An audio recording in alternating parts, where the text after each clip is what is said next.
Bună ziua!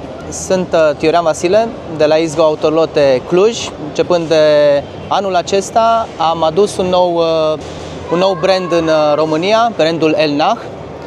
Avem deschis inclusiv un showroom în București, tot din acest an.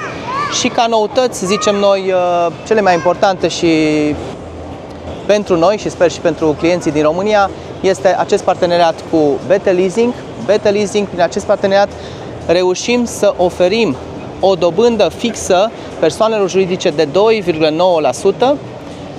Prin aceasta vrem să susținem acest business de închirieri în România și noutatea cea mai mare este faptul că putem finanța persoane fizice cu rate direct la noi.